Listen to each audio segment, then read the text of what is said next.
in order to empower, we had to look at systems, we had to look at behaviours of people. I think at that point we were trying to work out what capabilities an iPad actually had in school, because we didn't really know how far this piece of technology could take us at that point. There's some powerful knowledge that you're gaining from research. Yeah. It's not just about that powerful knowledge, it's about what you really do with that knowledge, which is important.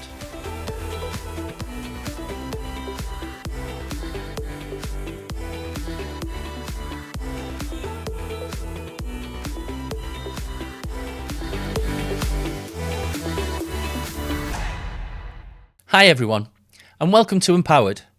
My name is Ricky Brown and I'm an Apple Professional Learning Specialist at Sync.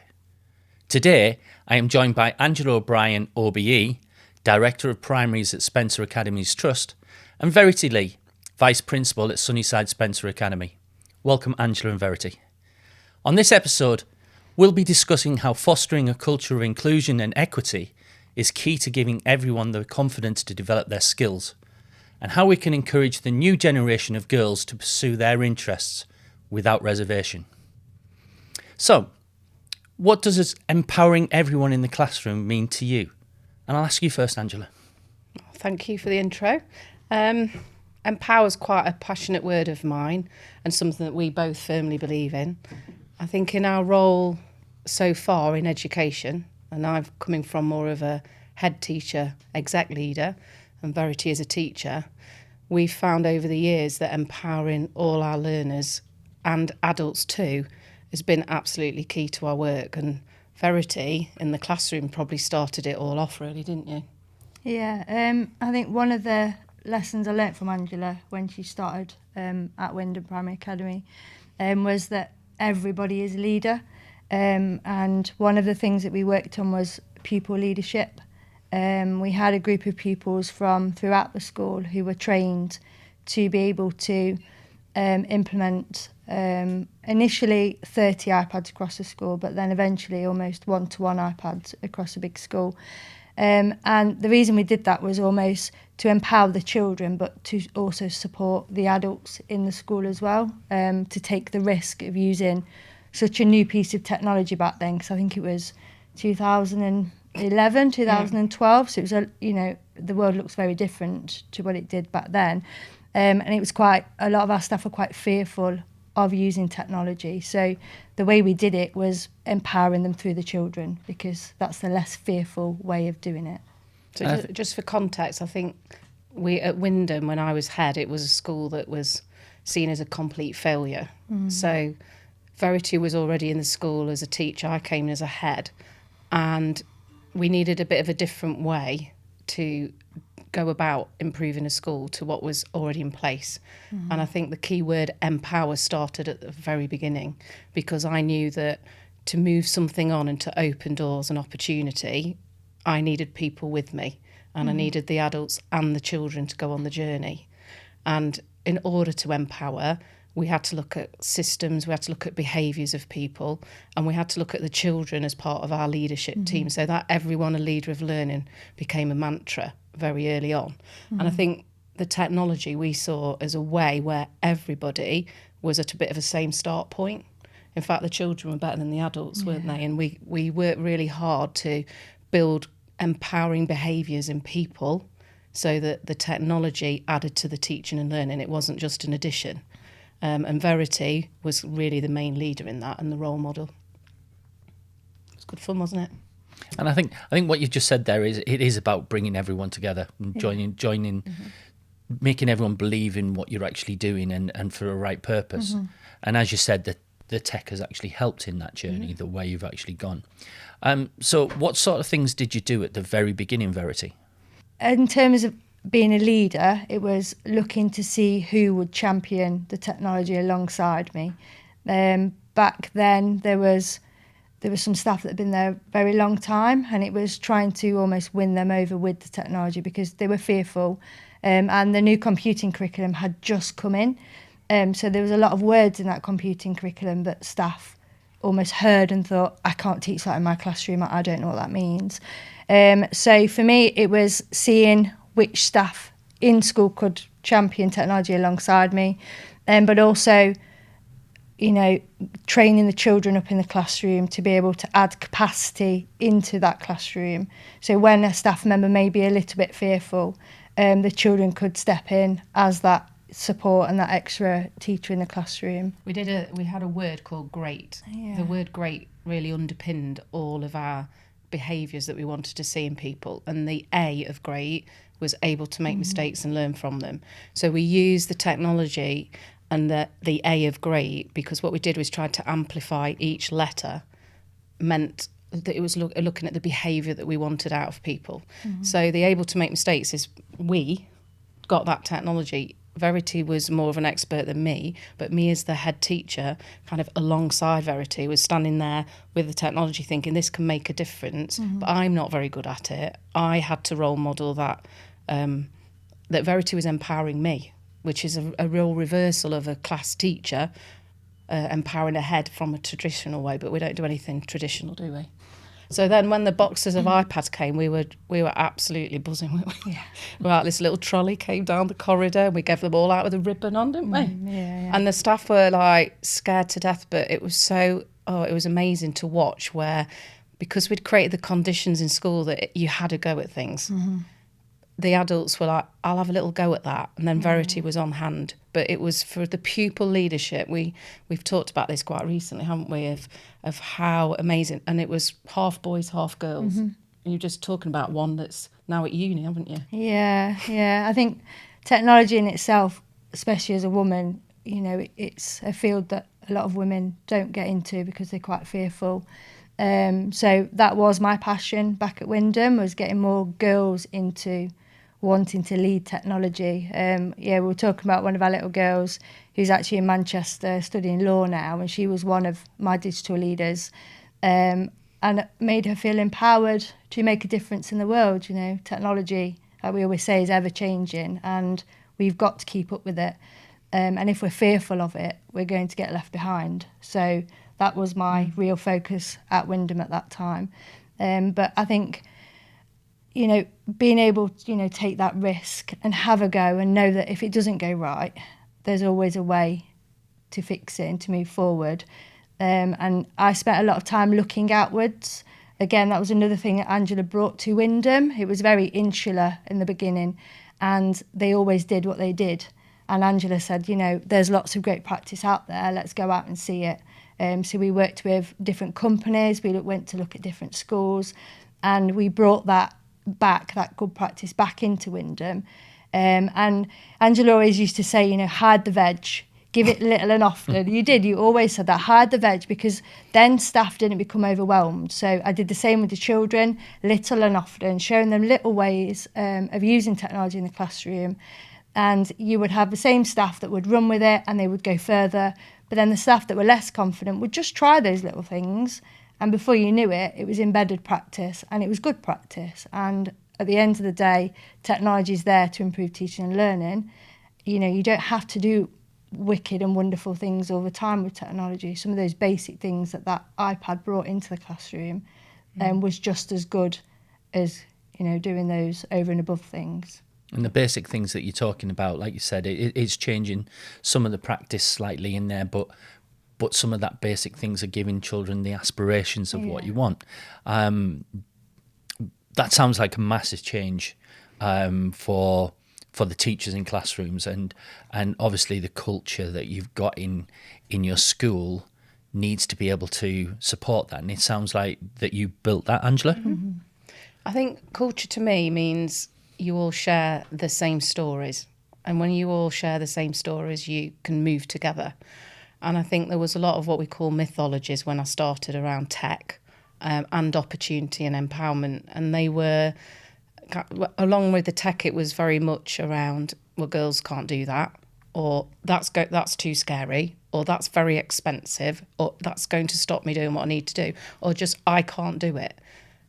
So I think building that culture, again, goes back to the word great. We use that as the framework of what behaviours we wanted to see in people. I very much believe in behaviour change is the start for any kind of transformation or empowerment. And I know that I needed to get the people on board to move it quickly but deeply. you read a lot about leaders and that hero head, or it's all about them. It was completely bottom-up approach, where we looked at what the issues were and what could solve it. And that's where tech kind of played a part in something bigger. It wasn't an add-on. And when we've worked with schools, and we'll probably talk about that in a bit more detail in the networking, you tend to find in schools that are struggling or don't quite know how to improve, they go sometimes for a quick win and and put it in thinking that's going to solve everything, rather than really thinking about what is the purpose of the technology.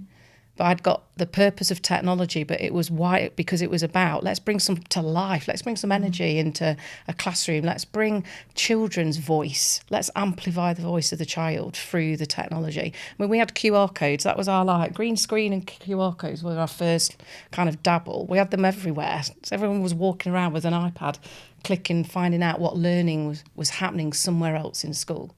I think at that point we were trying to work out what capabilities an iPad actually had in school, and we probably didn't have our vision because we didn't really know how far this piece of technology could take us at that point. But then we built that vision, didn't we? And I think that's the important place to start.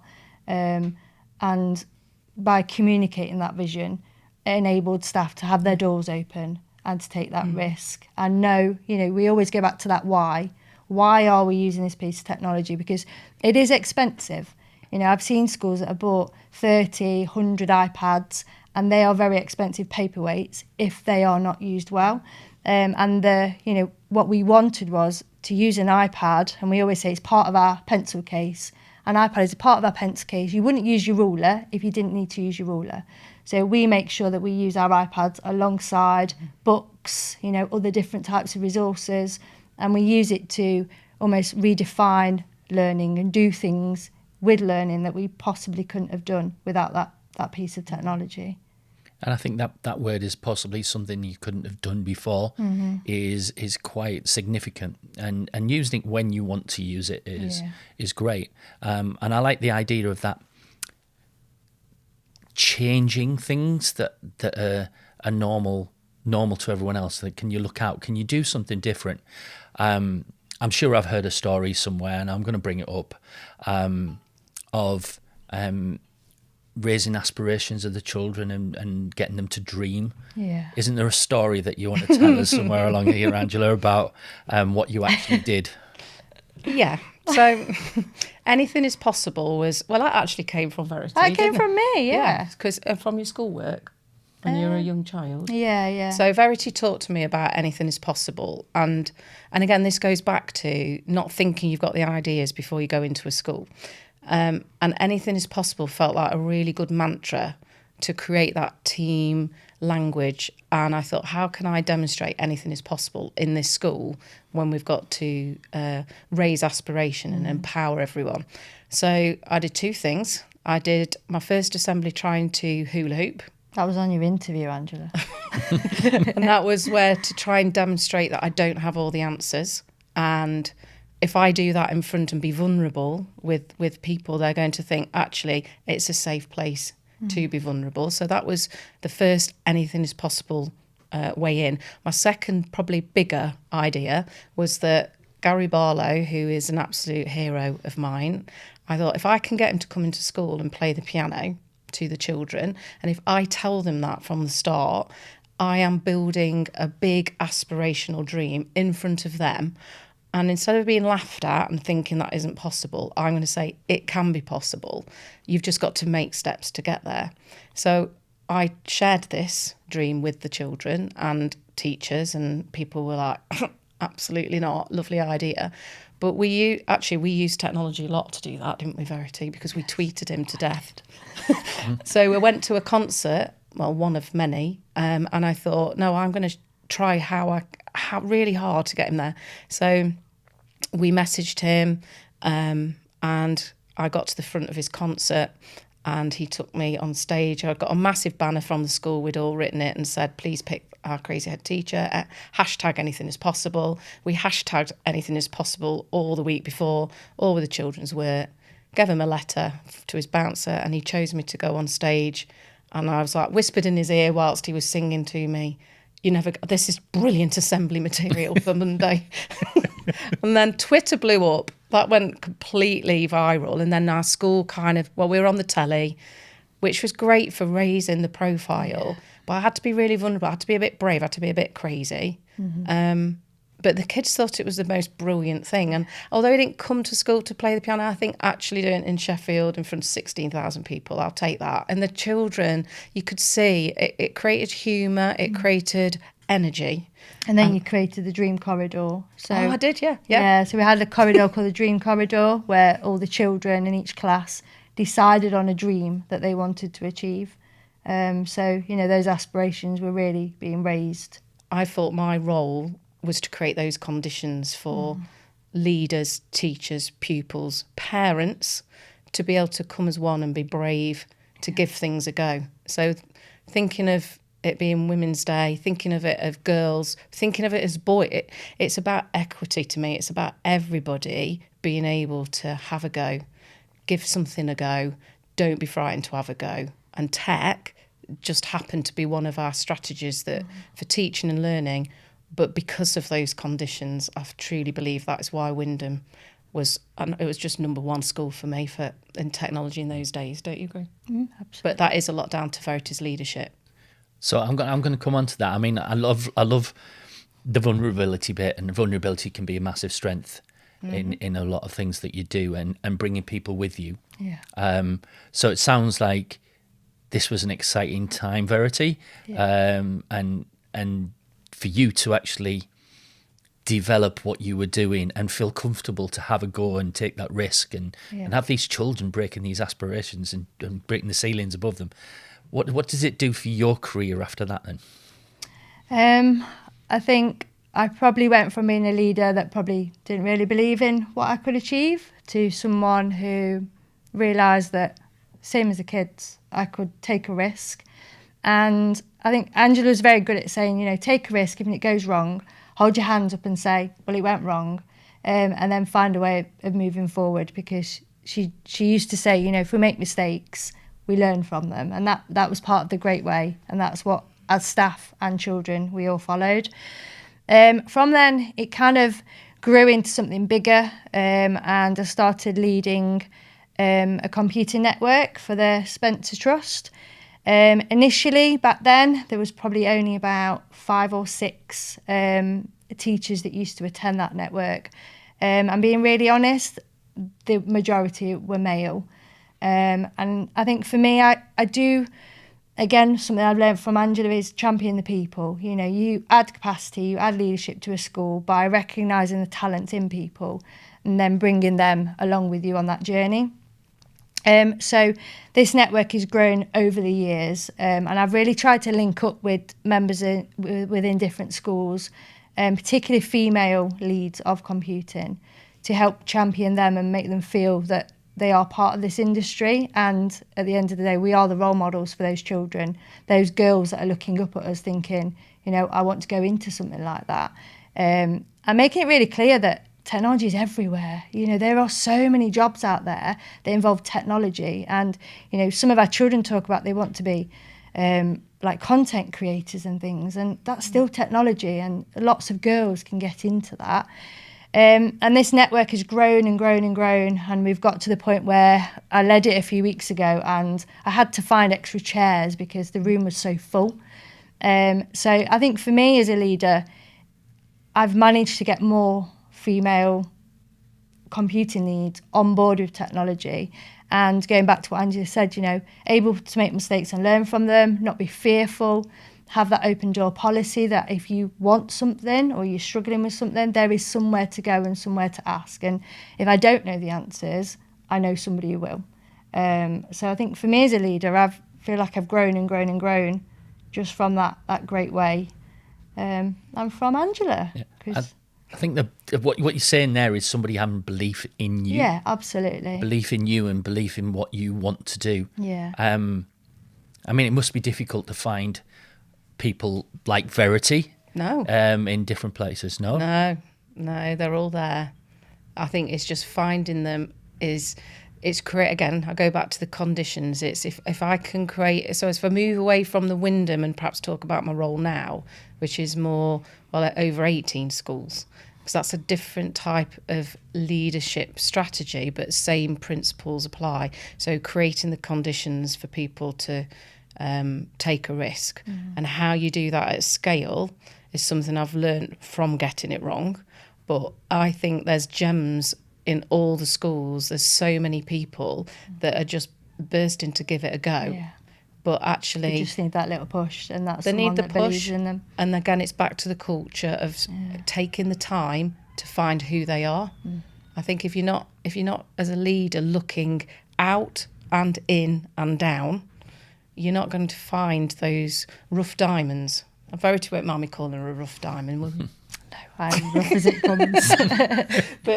But somebody with that potential and a bit of a dream. Yeah. And as a leader, I think it's a responsibility, and with the theme of empowerment, that you actually take the time to find out about that person, find their interest, and grow it from there. And I think as Verity's done such a great job of bringing those network together of tech leaders, and I think in any subject, what they'll do is they'll inspire the next layer, and they're there. And once we get them in a system and an infrastructure, as a leader again of a system, it's really important that I think about the symbolic behaviour, I think about the non-verbal messages I'm giving to allow these people the space to grow and flourish. And I think one of the things you've said there was seeing the potential and realising their dream. I want to bring up something else that I know that happens in your trust about women who maybe have just had babies and want to get into education. Do you want to tell me a bit more about that? Yeah, so I think I noticed, thinking about everyone empowered to have a voice, I noticed that there was a bit of a gap. This is now 9 years ago, where women in particular who wanted a bit of time out with family and wanted a flexible working option. You hear flexible working all the time now. In those days, it wasn't such a, I think there were no options. It was not a thing. But I could see a real gap where we could keep brilliant teachers in the profession and also be valued as a mother raising children. So I created a role called an Academy Angel. The angel word came from actually schools themselves, because what the purpose of their role was to go and support in schools and help with whatever the school needed. So creating the conditions for them to be successful, what I had to do was make sure the school could tell me what they needed, and this person felt trusted going in as an angel and as a member of staff. And initially it was very much working at child level with children and helping intervene. And actually they've been great with tech. Tech has been huge in empowering them because they work across a range of schools in a short period of time. So tech enables them to keep communicating with each other. It enables them to mobilise powerful knowledge, which is another of our favourite phrases.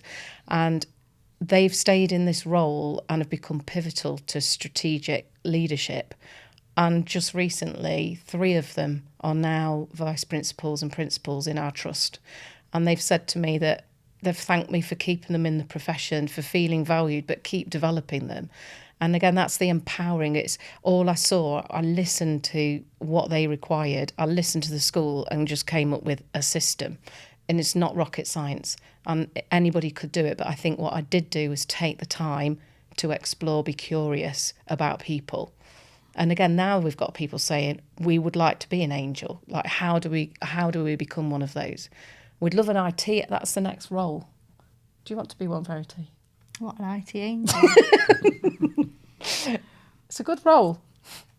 I think an angel, the impact they had over a larger group of children. I have an impact in my school, but as an angel, it would be great to work across lots of different schools. And my children in my school have a really good sell, really, because they have the best technology and they've got the ideas that come from me and the staff that I lead.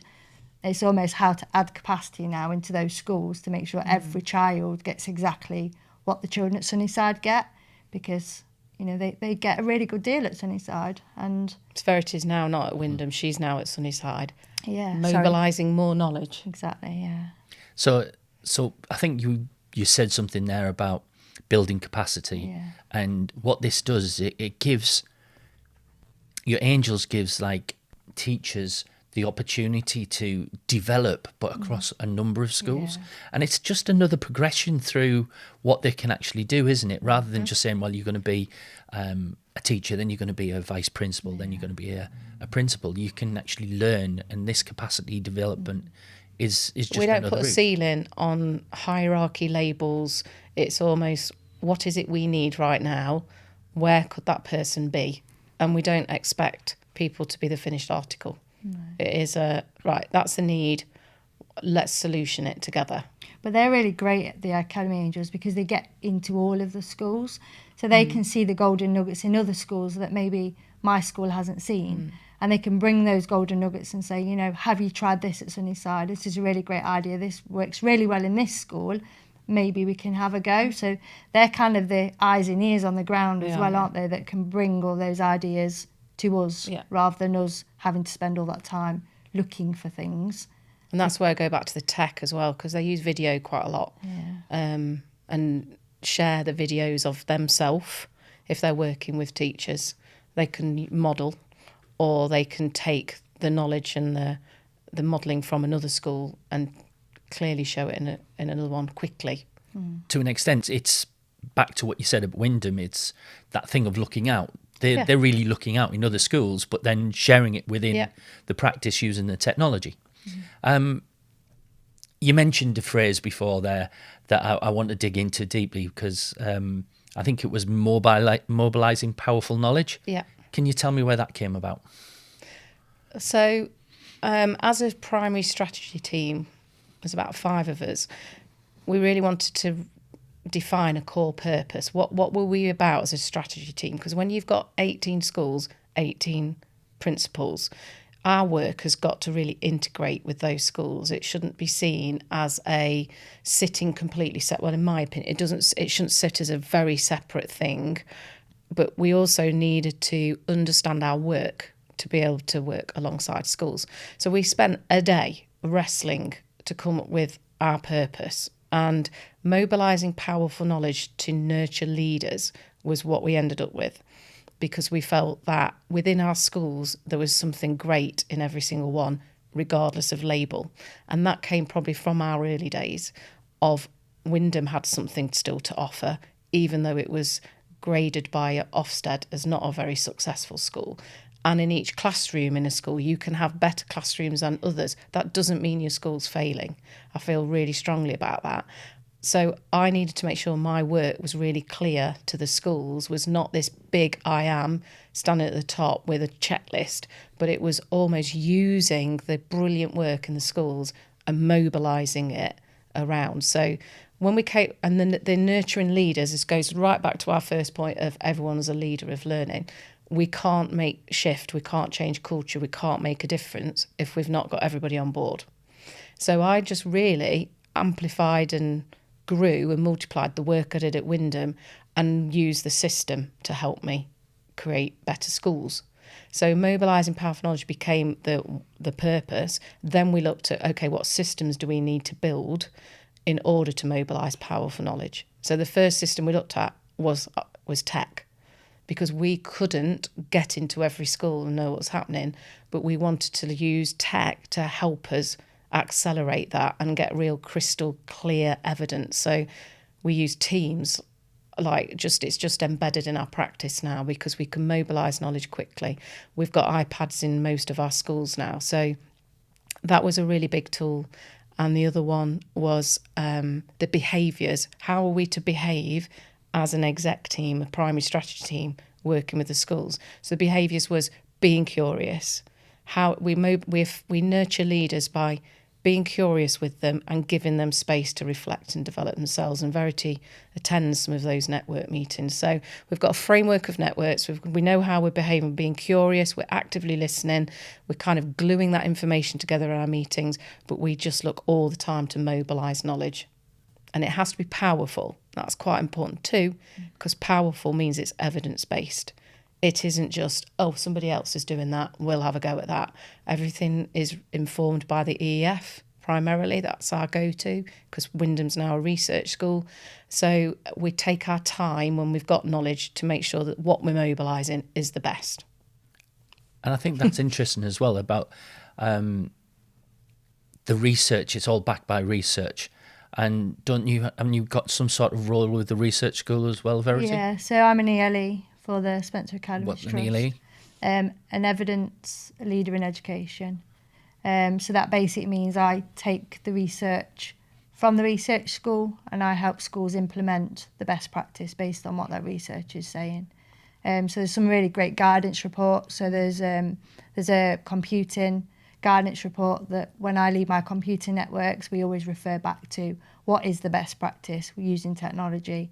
And, you know, we, like Angela says, we don't do it just because somebody else is doing it. We do it because it's backed up with accurate research. We've also taken part in research projects as well. So one of the things we looked at was utilising certain apps to improve children's reading, or looking at use of Shobi to improve the feedback for children's writing. And all of these projects we've been part of have helped guide some of these guidance reports. Yeah. So I want to come back to that mobilising powerful knowledge.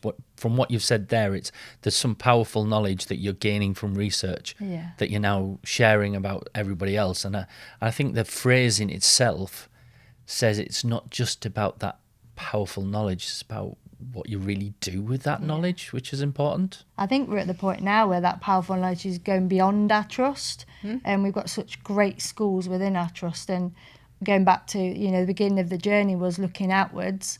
We're now looking outwards to give outwards as well and make sure other schools within our other, you know, the other local authorities, so Leicestershire, Derbyshire, Nottinghamshire, they're coming to see that best practice in our schools as part of these network meetings that we run. And like I said, my network grew from 6 people to well over, 30, 40 people. And these people are from across, the country that are coming to utilise that powerful knowledge and implement that within their schools. Yeah, I mean, the mobile art, it's really brilliant to watch it in action. When we first came up with it, we didn't envisage it to become what it is, because it almost just runs itself now. Yeah. And networks are popping up all over the place because people feel they can suggest to us, we need a network for that. Can we do this? Which is why that's the bottom up again. It's people being empowered to be able to say, I think this is a good idea, because we don't even have to say, oh, there's a gap there now. They'll be, well, no, this is a gap. We think this is the solution. Yeah. Can we have a network? We're like, absolutely. So let's add it on Teams. We've got so many.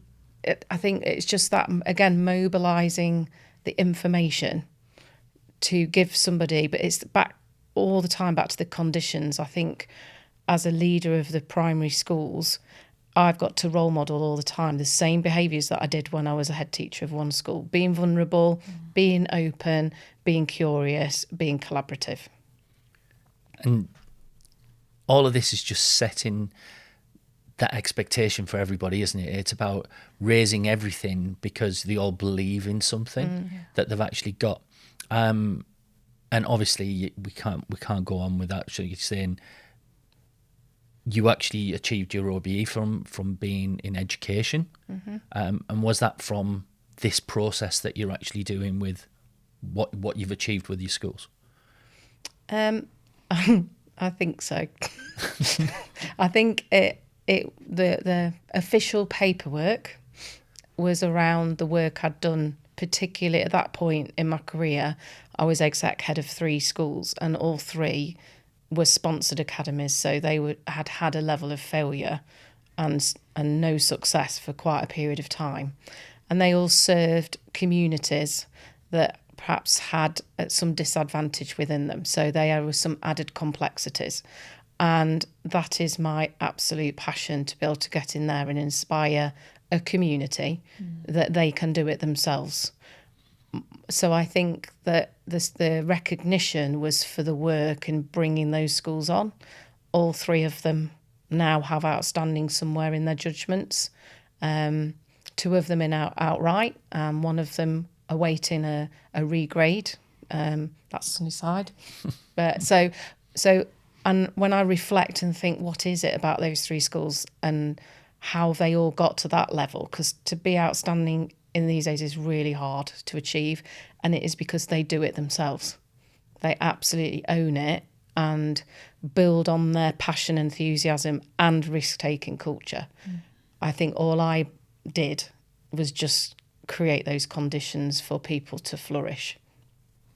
But yeah, it was a very nice honour and a surprise, and still feel weird talking about it.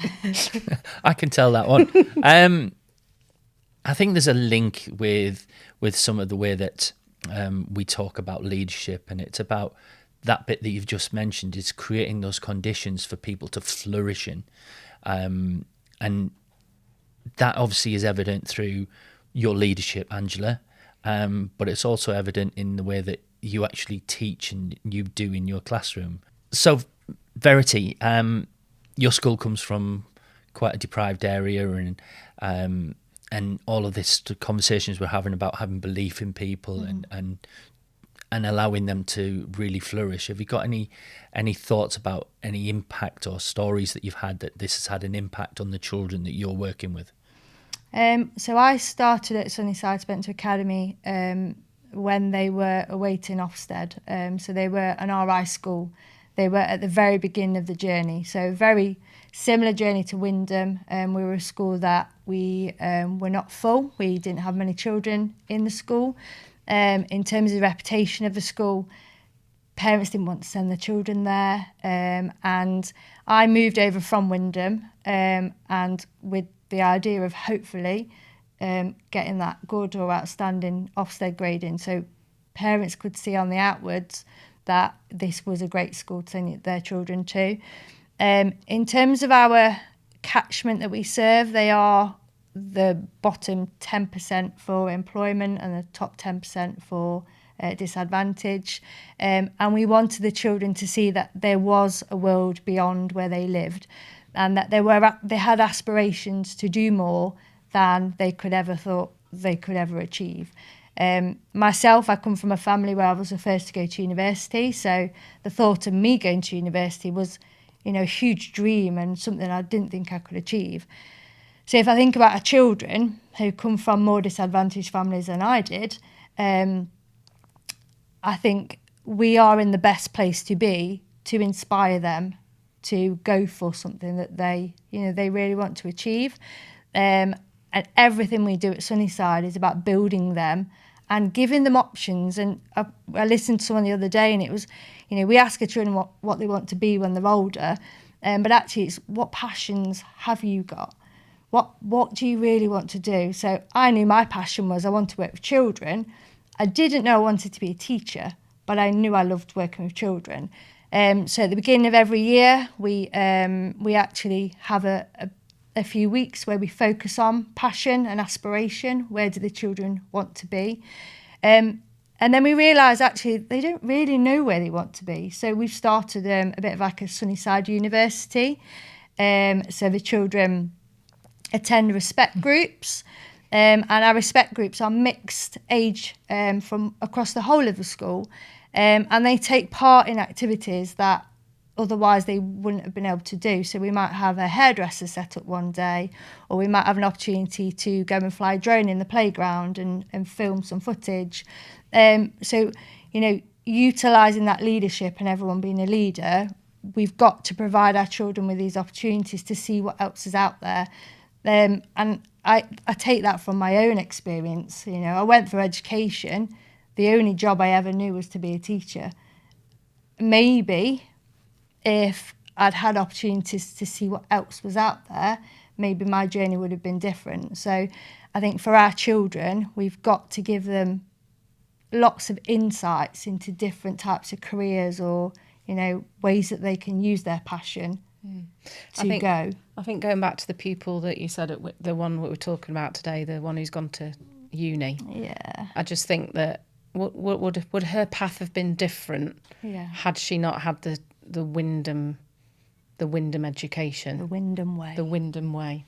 When I go in Sunnyside, honestly, just the most energising thing, because it is our school that is the most advanced with the use of technology, but it's just integral to the education offer.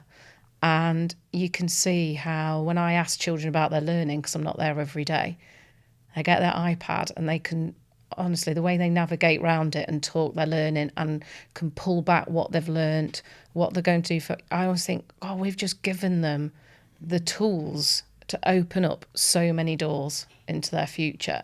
And I think as a primary practitioner, primary leader, I think we're setting them up for secondary to be able to be really independent and use technology to build their independence and their voice. What I think will be really interesting is to work out what are your successes, what have been the challenges, if you can give me one of each, with actually empowering everybody. What has it been that you could tell other people? What is that success and challenge? And I'm going to go first to you, Angela.